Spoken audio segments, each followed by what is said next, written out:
Welcome to another episode of the Multiplier Legacy Discussions. I am your host, Taisha Beard, and today you all are going to get to know me and who is the Executivepreneur and what does that actually means. So you'll see me using my notes a little bit because I wrote down some things that I wanted to make sure I didn't miss. This is an opportunity for y'all to get to know who I am. I know there's several people that already know me, but I don't think the world understands my journey and who I am. Throughout this podcast, I'll be interviewing a lot of successful women, women of faith, women of impact, that are doing their thing in corporate and their careers, and then also as entrepreneurs.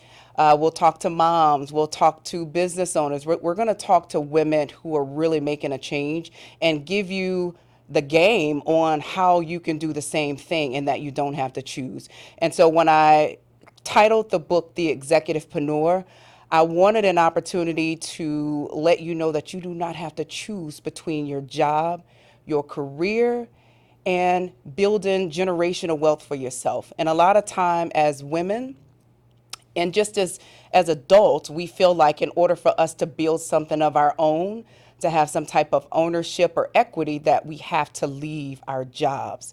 Well, I just want to tell you that in 2019, I made the decision that I did not have to choose. And from that point on, I started to do things and move a lot differently. So, if you know me, you know that I'm a corporate leader. I have been for several years now. And what I started to do was take the corporate training that I get, all of the people and relationships that I've had over the years and the people I've met, and then also the income that I've been able to make throughout these several years, over a decade actually, as working as a leader. I was able to take that and turn it into my legacy. So you hear a lot of times entrepreneurs just up and leave their jobs and then they're kind of starting from scratch. Well, that's one way to do it. That's kind of, as they call it, getting it out the mud. That's one way to do it. But another way to do it is just keep what you have. I've heard people say that you work your 9 to 5, and then when you get home, your 5 to 9 is for you and for your legacy. That's how you create your legacy. Look, some people like to play golf on the weekends. I like to build wealth. I like to learn. I like to invest in myself. I love to invest into my children so they can also be part of that legacy. So when I say legacy, it's not just about financial or investments. That's part of it. But the biggest part is, how can I be impactful to people to where they take what I'm saying, what I'm doing, from what other people are saying and doing that are really making an impact, that are genuine about really helping people. How do they take that and give that to the next generation? So that's also part of legacy and wealth building. So executivepreneur, that means that you are still working a job or having a career or being in leadership somewhere, but you're also building wealth. So the executive part means the career. The preneur part, that's also you're becoming an entrepreneur at the same time. They can run concurrent with each other. Again, you do not have to choose, and I made that decision a while back. What you do want to do is make sure that you are setting yourself up and positioning yourself to retire on your own terms. I believe the retirement age now is about 65, maybe 67 now. Well, I don't know about you, but I don't want to have to make that decision to work until I'm 65. I want to be able to say when my time is up and I am ready to fulfill my destiny and my purpose in my life, that I am able to do that. If I want to spend more time with my children, I want to be able to do that. And in order for you to have those types of opportunities, to have that time freedom that you desire at the time that you desire it, you have to position yourself now. I encourage you not to wait. The longer you wait, the harder it is. Why not start today? And so I'll share a little bit about my story. So I grew up in New Orleans, Louisiana, and went to school at Louisiana Tech. Graduated with a bachelor's degree in 2003. It's been a long time. And I really had no idea what it is that I wanted to do. I just knew that I wanted to do something different from what I had seen. I had a great childhood, so I'm not going to sit up here and tell you that my childhood was terrible and we were broke and, kind of eating off the floors. That didn't happen. Now, I didn't have, a rich life, but I had a lot of love. One of the things that my parents taught me was to build a relationship with God and my foundation. So that right there is priceless. But we had a home with both parents. I had three other siblings. I'm the youngest of four. And my parents did okay for themselves. My mother was stay at home for the most part. My father worked at a shipyard for over 36 years. And we had some humble beginnings, but we lived a really good life as children, right? There were certain things that I wasn't afforded. Most of it was knowledge and education, because they did the best that they could in teaching me how to prepare for adulthood and do that financially. So a lot of my experience as an adult in really learning what finances and credit and money and all of this stuff means, I learned by trial and error.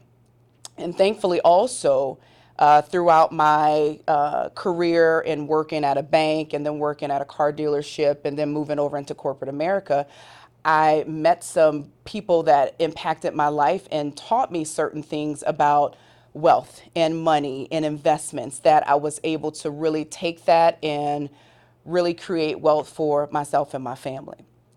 So I took some notes down because I want to make sure I cover everything so you guys know exactly who I am. Um,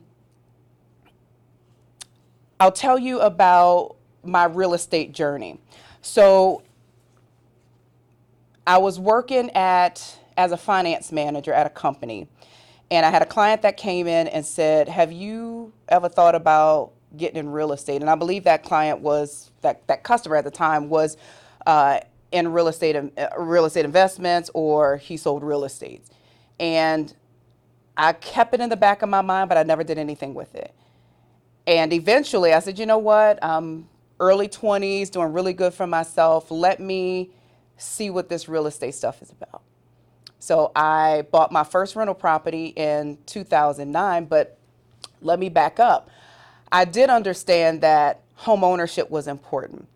I knew that growing up that home ownership was important, and I wanted to make sure that I did set myself up with my first home. So at the age of 24, I bought my first starter home that I eventually sold later on in life. But in 2009 is where I bought my first investment property, and that property was $35,000. If you guys remember, like paneled walls, it had paneled walls. It needed a lot of work, but it was mine, and it was mine to figure out what to do with it. And I didn't have anybody to train me on, how to find the right tenants, what was a good investment, how to buy right. I just bought it because I could afford it. And so I bought that property, and I still have that property in my portfolio today. And my portfolio now has grown to over seven figures. And all I think about is, had somebody not mentioned to me one time that I should invest in real estate, then I probably never would have outside of my primary residence. And the reason that I'm doing this podcast and the reason that I'm talking to women is because I need you to know, maybe I'm that person for you that's telling you right now that you need a second source of income, right? And that income for me has been through real estate investing. Now, on this episode, I'm not going to get into all the details about real estate investing and strategies and all of that. I am going to give you some nuggets some myths that you probably have been told about real estate investing, or just some things that you may not know. But that's going to be later on. So the reason that I decided to start getting that second source of income. So yes, I had the rental property in 2009, but I didn't do anything else until 2020. And I'll tell you what happened. You're probably thinking COVID. Well, no, it wasn't COVID. It was 2019 when this event happened in my life. And I talk about this in the book, The Executive-Preneur, but I want to share it with you today live. And it was October 2019, and I was asleep. It was maybe 2 o'clock in the morning, 2 o'clock in the morning, and I started to have heart palpitations. I had no idea what was going on. but I knew that I was laying down and my heart just was racing. So I sat up in the bed. I woke my husband up because, he was laying next to me, and I said, "Hey, I think something's wrong." So I turned the light on. I sat on the edge of the bed, and I put my Apple Watch on at the time, because Apple Watches, they have the heart rate monitors. And I realized that my heart was beating like over 170 beats per minute. And first thing comes to my mind is a heart attack. So I asked my husband, I said, "Hey, I feel like I'm getting lightheaded. Can you just take me to the ER?" Now, mind you, it was 1, 2 o'clock in the morning. I had 2 young kids in the house. I didn't have time to wait to call my mom and get her to come over before I left. I was panicking. And so I had my husband to bring me. And while I was on the way to the hospital, I called my mom, who lives only 5 minutes away, and I asked her to go over to the house and stay with the kids because I was headed to the ER. So when I get there, the ER doctor comes in. He realizes that my pressure's up, my heart's beating really fast, so he decided to run an EKG. EKG came back normal. He said, "Well, seems like something is wrong." He did a CAT scan, thinking maybe it was a stroke or something. Well, it wasn't. CAT scan came back clean. So he actually took me back into the waiting room, and he said, "If you're having a heart attack, there's nothing we can do to stop it. So take an aspirin and let's just see what happens." In my mind, I'm thinking, my God, I'm going to die in my sleep. And all I can think about is my life. And did I do right by my children? Did I do right by my family? And, I'm always thinking about providing for my children. So the first thing I think about is, okay, if something does happen, will they be taken care of? I never wanted them to have to struggle. Like, that's why I work as hard as I do, because I don't want them to have to struggle. And as I mentioned earlier, I wasn't rich when I was a child, but there was things that didn't have the privilege of affording, because it was 4 of us, right? And one working parent. So it wasn't the easiest, but it was a good life. And I just wanted more for my children. And so as I started to just evaluate my financial situation, one thing is I thought that, hey, I didn't spend enough time with them. I was working too much and didn't spend enough time with them. But then the second thing I thought is, okay, will they be taken care of? Because the last thing that you want to have to think about when somebody passes is, how are we going to be able to survive without that second income, or the one income, right? So I quickly realized that I had a 401k. I said, okay, that's good. I had that one investment property. I said, okay, that's good. But that just wasn't enough. I felt like after 5 or 10 years, with nothing else coming in, that money would run out. And I really just started evaluating my life, like what was priority.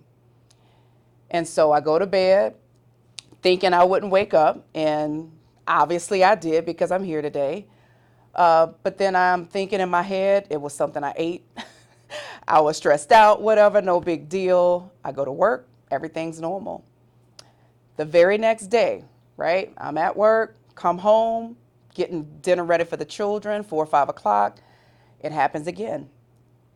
Heart palpitations. This time I start sweating because I'm awake now, right? So I understand what's happening to my body. And I called my mom, again, who's 5 minutes away, and I said, "Hey, I need you to bring me to the ER." My husband was too far away. He was at work. My kids were home. My dad came and stayed with my kids, and my mom took me to the ER. This time, I'm trying to get ahead of it. I'm trying to be smart about it. So I called the ER and said, "Hey, I was there last night. Same thing is happening. Something's not right. Here's my name." Because I didn't want to have to go through all the triage when I got there. Like, I was in a situation where I felt like I was blacking out, and I needed you to know who I was and that I was there the night before. So I get to the ER. It's a different ER doctor this time. It's actually a lady. And she comes in and she said, "You were here last night." She said, "What's happening this time?" I said the exact same thing. She's noticing that my heart rate again, while I'm laying down in a hospital bed, is 170, 180 beats per minute, which is like full throttle workout, right? It's a strenuous workout. I don't even know if some people heart rate gets that high when they're working out. Anyway, I'm laying down and my heart rate's beating that fast. And this time I'm thinking, okay, well, if it didn't happen last night, it's probably going to happen today. And so they admit me into the hospital so they can run some additional tests. At this point, I had every specialist that you can think of was in there, cardiologist, pulmonologist, everybody just trying to figure out why is this lady in here in less than 24 hours and why is her heart beating so fast and what is happening, right? So they run all their tests, they're giving me medication to just kind of calm me down. And the next morning, they come in and the doctor says, I think I know what's wrong with you. First thing I'm thinking is just shoot me straight. Like, what is it and how do we treat it? She said, have you ever heard of panic attacks? I said, I have, but what's my symptoms? Like, what's going on with me? And she said, you are having panic attacks. And that hit me like a ton of bricks, that my body would react to stress and everything else that I put on it that type of way. Like, I'm familiar with, headaches and body aches and all of that stuff, but to feel like I was dying and having a heart attack, that was new for me. And I had never heard anybody in my family or any friends talk about panic attacks. Saw it on TV a couple times, but didn't think it happened to my kind of people. But it did. And it was real. And it's something that I still battle today. I know how to handle it a lot better today than I did then. But it took me some time just really understanding how to cope with that. I can just remember sometimes getting so out of control or having one of those panic attacks come on so strong that I would just like lay on the floor and just put my face against the cold floor just to get it to stop and calm down. And it worked. But just things like that and therapy just really helped me through it. But all of that to say, it really just opened my eyes to, girl, what are you doing? What are you really doing? Like, God has put you in a position to make good money in the jobs and careers that you've had. And what do you have to show for it? You got the 401k, that's great. You got the life insurance, that's great. But what are you doing? Are you going to do this for the next 50 years? And the answer was no, I didn't want to. I wanted options. I wanted choices. And then it came down to, okay, do I have to leave my job in order to start this, whatever God you're taking me into, whatever this new season is? And I battled with that I wasn't ready financially to just walk away. And, I had a great career. I had a great company that I worked for, and I just wasn't ready to give it up. And I fought myself on that for a long time, as many women do, right? Do I go home with the kids, or do I continue to build something to where I can be home and still financially be okay?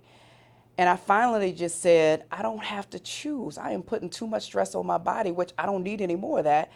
I'm going to do both. And so I just got really smart with how I was spending my money, what I was investing in. And what does that look like? That looks like not being able to buy all the name brand and high fashion things I was buying before.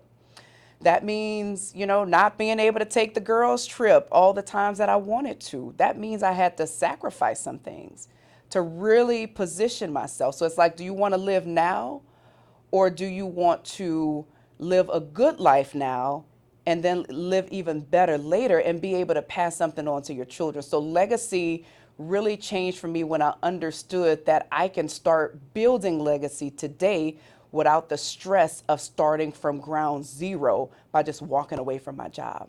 So if you are a woman who has a career, who is in leadership, who's in corporate, you do not have to choose today to leave that career, to leave that job, to leave that leadership position to start building your legacy. You can do both.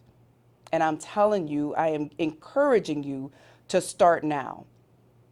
So whatever that legacy building means for you, it's something that probably you already have inside of you that's been that burning desire that you just can't shake, right? Then that is what you are supposed to be doing. and you need to start walking in your calling and walking in your purpose. Like for me, the real estate thing, when I bought that house in 2009, I just thought it was okay, now I got a rental property.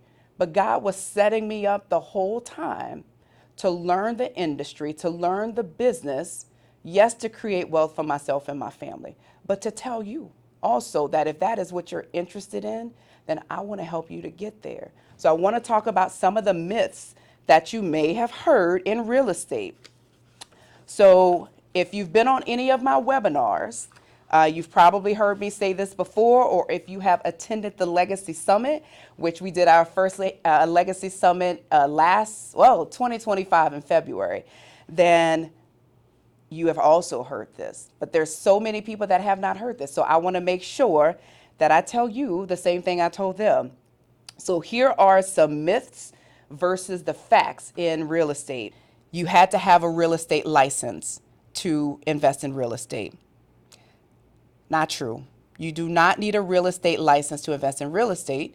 You need a real estate license to sell real estate. You may have also heard that you need a bunch of money, $100,000, $200,000 to start investing. Also not true.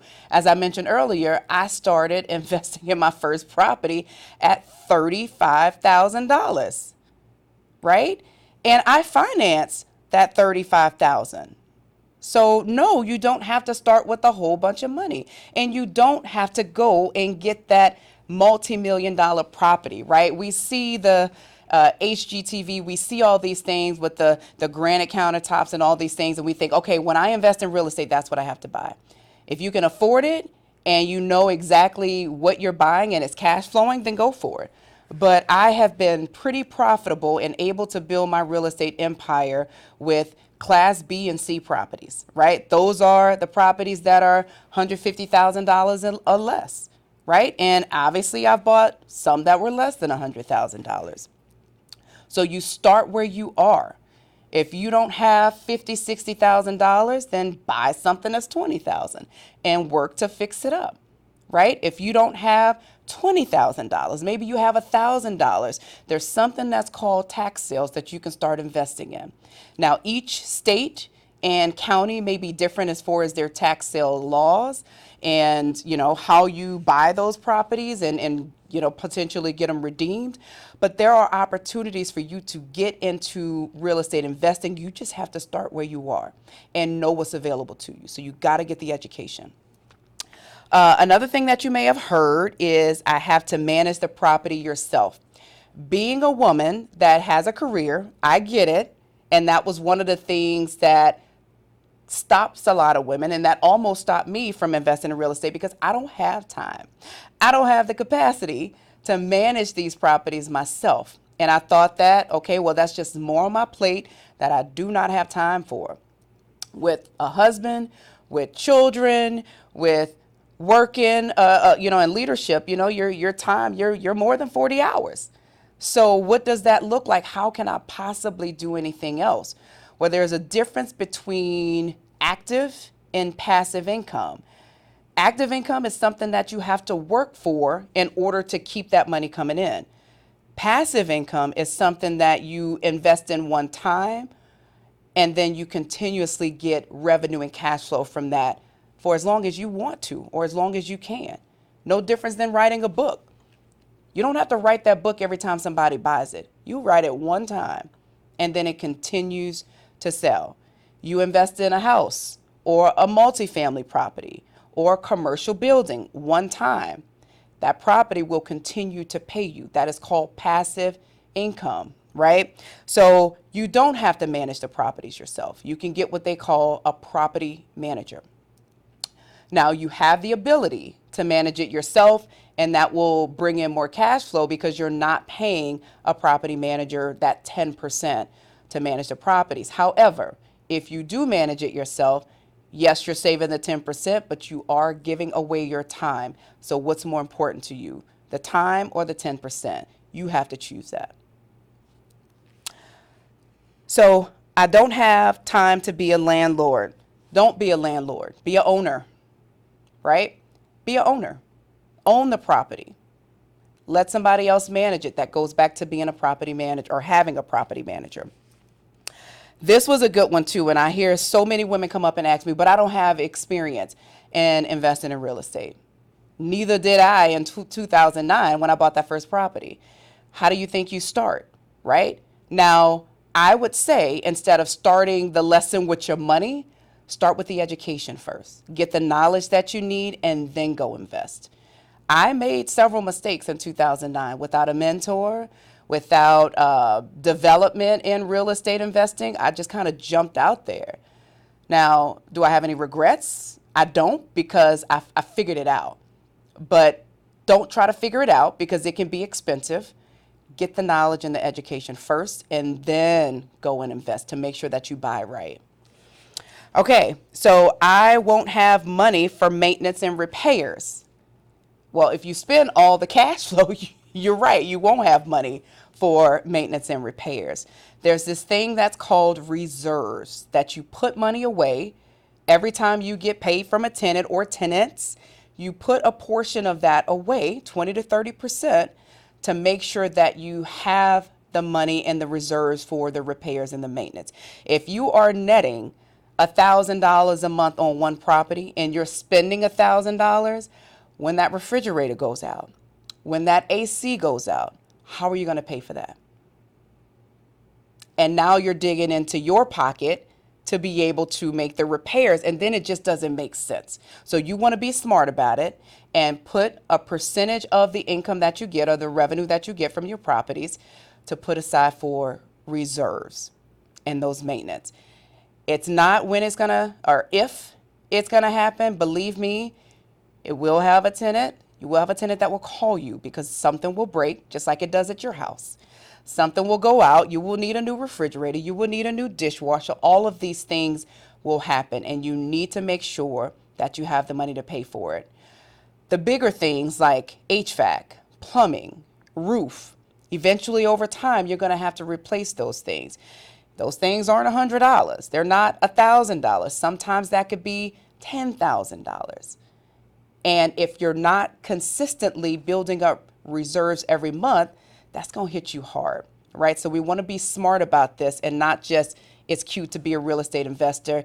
I'm making all this money. We need to be smart about this because this is a business and this is also your legacy. And we want to teach our children as we're buying these properties, as we're investing in these properties, start teaching your children what you're doing and how to do it, okay? All right, so the next thing we're going to talk about is I will get into debt with monthly mortgages. I will get into debt with monthly mortgage payments. Yes, you will. If you are financing it, which I encourage because we want to use OPM, we want to use other people's money. We don't want to use all of our cash flow, right? If I have $100,000 in the bank and there's a $100,000 property, I'm not taking my $100,000 to buy that property cash, right? There are strategies for that, but we're not talking about that right now. You want to put down the least amount of money that you possibly can from your $100,000 in your bank account, and then you want to go and use that as down payment capital to a bank to get a mortgage on that property. So will you get into debt? You will have a mortgage, but the tenant will be making the payments for you. So as you're collecting rents from the tenant, then the mortgage will be getting paid. Who gets the equity as the tenant makes the payment? You do. You do as the owner of the property, you get the equity. So tenant makes the mortgage payments, you get the equity, right? You get to add that to your net worth. Also heard I need more income to cover the mortgage debt. The bank uses 75% of the rent from the property and add that to your income. So again, there's ways to get this done. I should pay off the debt ASAP. I understand that, and being debt free is definitely something that I want for the personal debt that I have. But for the rental properties, I'm not in a hurry to pay off the debt, right? Because again, the tenant's making the payments. So as the debt is being reduced and you're getting that equity, I'm actually going to go and take out the equity out the walls and go invest in another property. This is how you continue to increase the legacy, increase your portfolio, and build upon what you're already investing in. So you continue to add more properties, right? You leverage the properties that you have and you leverage the equity. Real estate investing is too risky with market changes. Yep, there's been a lot of volatility in the market.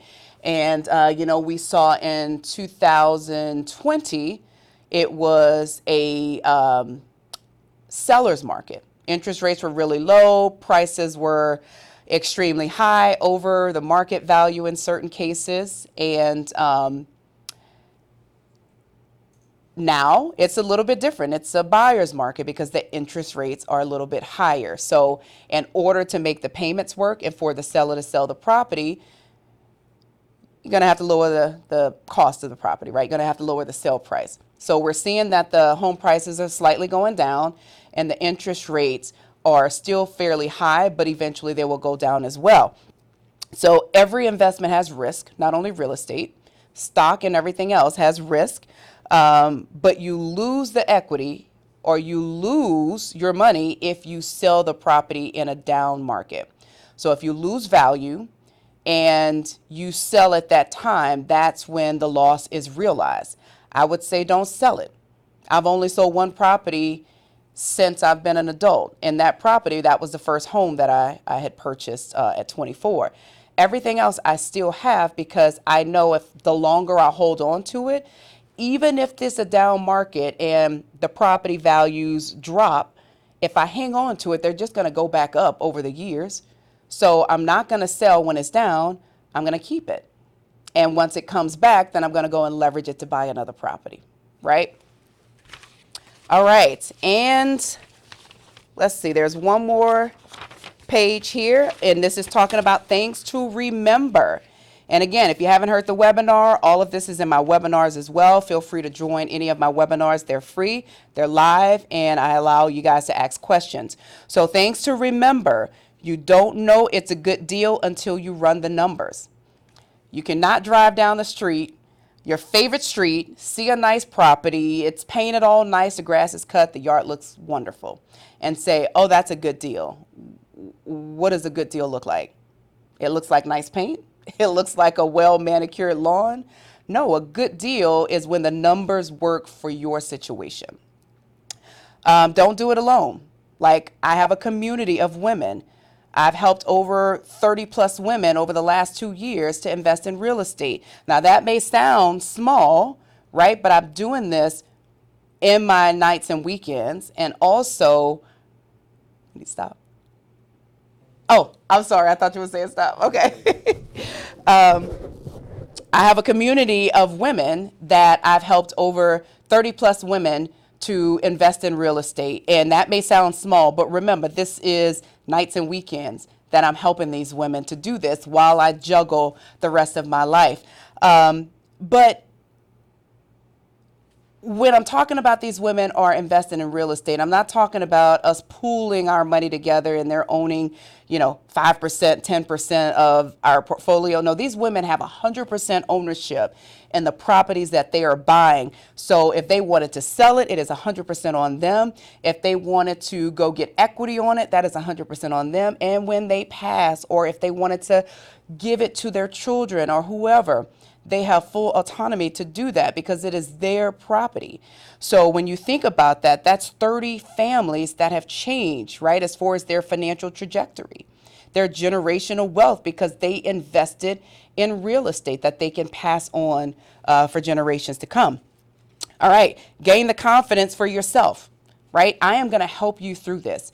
I am not going to do it for you. And the reason I'm not going to do it for you is because I want you to learn how to do it, how to invest in real estate, how to run the numbers, how to, where to look as far as locations, what's considered a good location, all of these things. I want you to learn how to do it just like I did. Get a team. This is very important. Don't get out here investing in real estate if you don't have a team of people.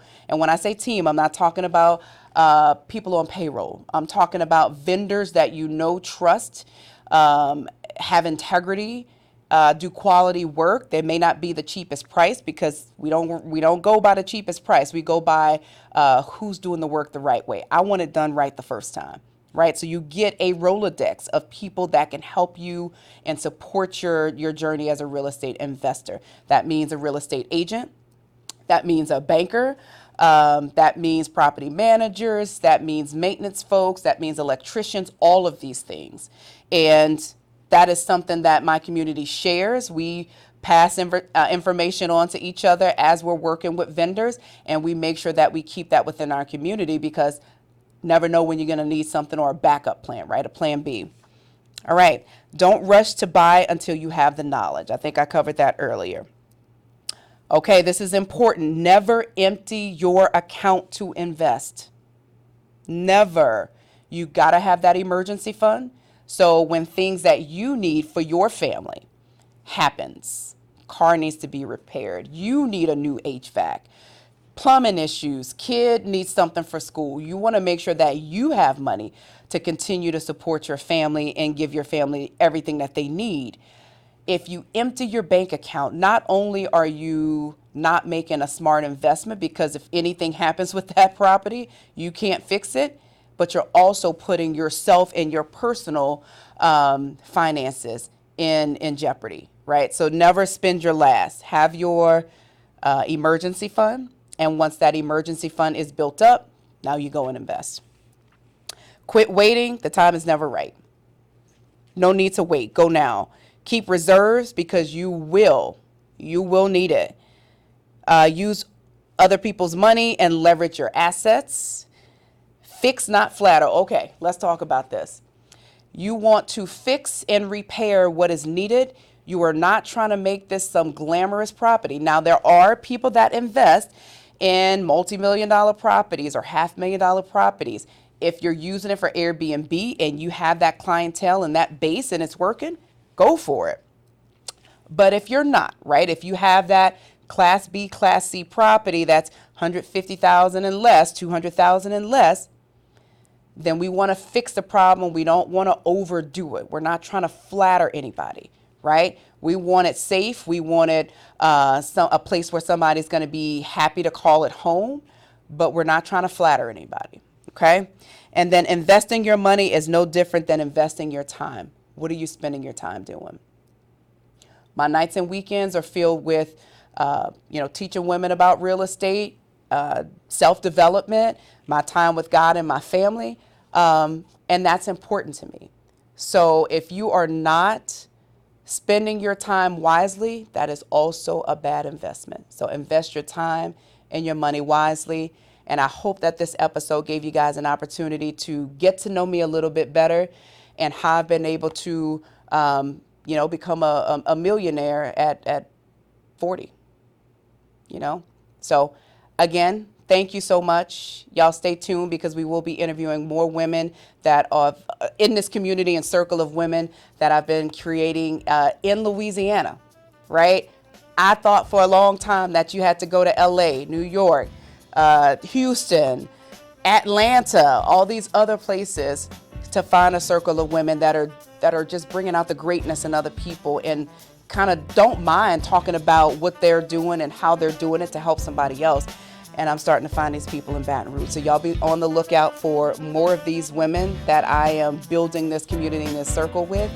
And I hope you guys enjoyed the podcast. Again, I am your host, Taisha Beard, and thank you again for joining the Multiplier Legacy Discussions. And don't forget to like and subscribe to the channel.